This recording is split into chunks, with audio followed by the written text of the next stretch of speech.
Surviving on an island filled with unpleasant surprises can be a pretty tough task, and if you mess up in Sons of the Forest, well, you're gonna regret it big time. However, there are plenty awesome ways to make your adventures so much easier and fun, so in this video I'm gonna share 15 mistakes you should avoid making and give you tips and tricks, essential hacks if you will, to maximize your chances of survival on the island. So without further ado, let's get right to it. Be sure to leave a like at the end of the video if you enjoy my content. You have no idea how much this helps the channel. Already very much appreciated. Share your thoughts and questions in the comments down below. I am happy to help.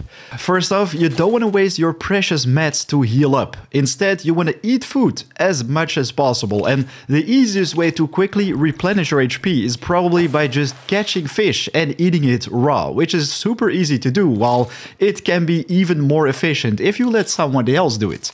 Kelvin is here to assist you, so just ask him to catch some fish and he will be back in no time, dropping it in front of your nose so you can focus on other tasks instead. By now, you've probably already found out that your companion is pretty good at fetching tasks, while if you're just asking him to drop stuff on the ground, you're doing something really wrong, as instead you can craft some of these containers in which you can let Kelvin drop all the stuff instead. So ask him to grab some sticks or stones, let him just place everything in the container right off the bat.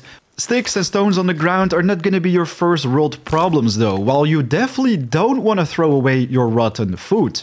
This can still be delicious if you cook it, so what we're going to do is prepare a nice special island delicacy. Rotten fish, meat and even spoiled body parts, they are all very yummy. Just make sure you don't overdo it, as the burnt food is not going to be very tasty anymore. I mean, you're not going to order a well done steak in a restaurant now, are you? That would be a true crime. Anyways, when you take out cannibals in the forest, you don't want to leave their bodies behind. Instead, you also want to take them to a campfire, as if you leave them chilling on the fire for a while, they will give you bones and skulls in return, which can be very useful for different things, especially for armor crafting, which you can do with bone armor. The pill cannibals are even better, as once you've taken them out, you can skin them for free armor as well, which does look a little bit creepy, but adds up to that extra armor, while it's very possible to combine different types of armor together. So make sure you constantly have as much armor equipped as possible. This will dramatically increase your survival capabilities. And when you take out these enemies in the first place, you want to make those arrows count. So don't shoot in the body, just aim for their heads. And if your window of opportunity is too small, just wait for them to first finish their attack animation, as after that you can position yourselves right in front of their faces, shoot them in between the eyes, and that will usually put out their lights, especially for the smaller ones, which is super effective. You can also take the arrows out of their bodies later, even when the shots are missed and land on the ground. Let's get back to the arrows, by the way, as you're gonna need plenty of these for your survival on the island. You're gonna need both feathers and small rocks to craft these, and feathers can be obtained pretty easily once you've built a birdhouse, while this one doesn't have a very nice yield.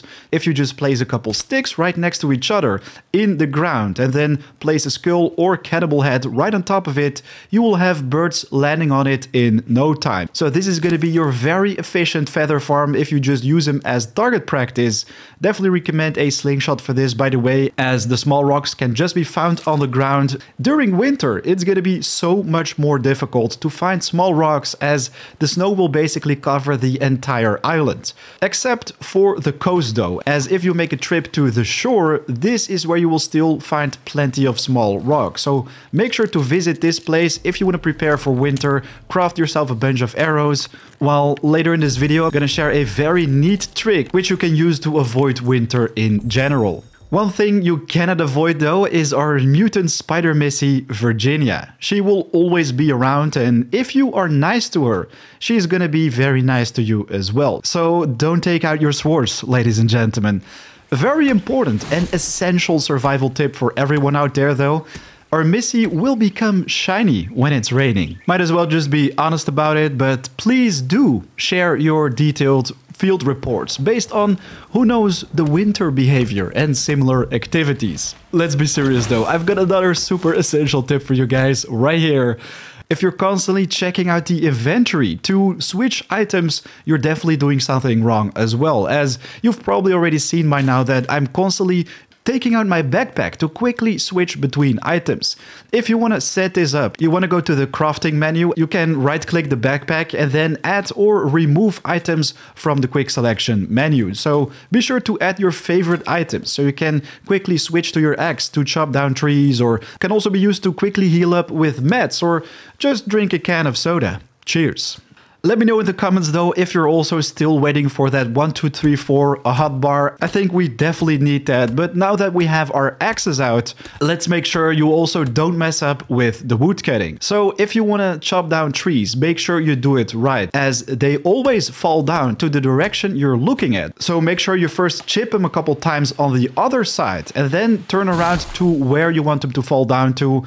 Chop a couple more times and it will fall exactly towards that location, which is going to make it so much easier to quickly build and efficiently pile up everything, while you also want to get your hands on the modern axe as quick as possible, because it's going to make the wood cutting even easier. My video with its location can be found in the top right of the screen, but let's move on to deer hunting, as this can be a serious pain in the butt. They're pretty difficult to catch, and boy oh boy, the endless chases, the many arrows and spears lost, please end it, I hear you thinking out loud. Well, there is a very simple way to catch deer, and this is basically by placing a couple traps.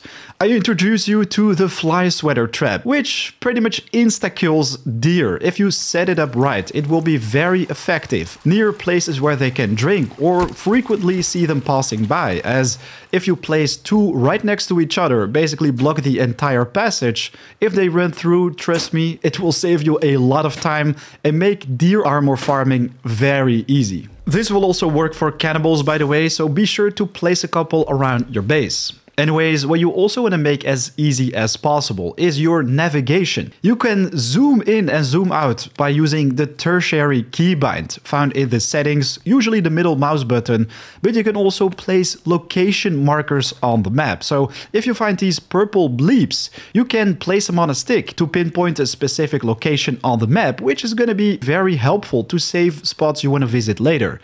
For example, these graves right here, for which I'm going to need a shovel to dig. This is how I mark the location on the map. Also great to mark farming spots or anything else on the map, while right now in early access it still seems that we can only use one icon, as all the rest seems pretty bugged. But if you've already found a nice place to settle down and still sleeping under a tarp, well, you're definitely doing something wrong.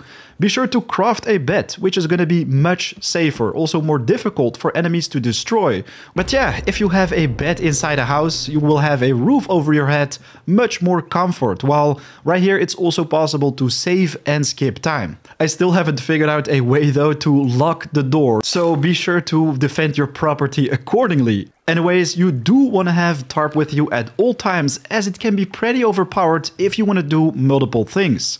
First off, it can be used to skip time and save your progress, we all know that, but did you also know that if you just skip multiple times in a row, this can actually skip seasons? For example, if you weren't prepared for the winter, you're just gonna spam the wait and you will advance to the next season.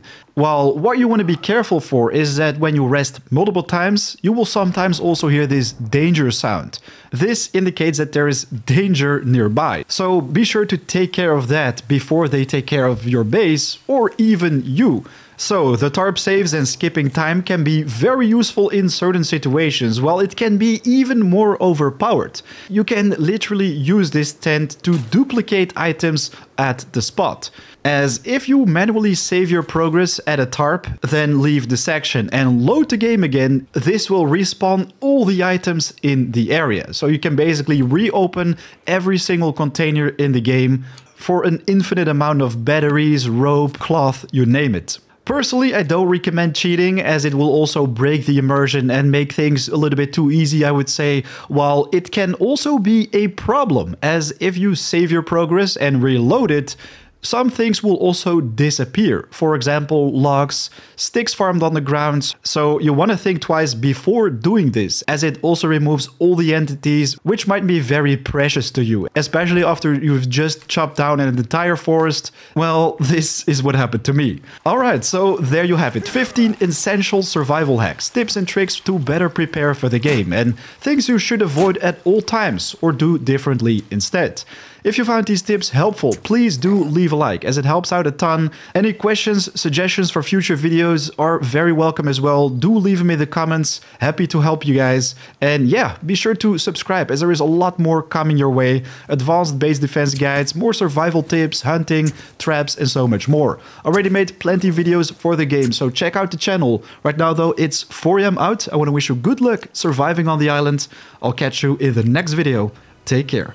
Peace.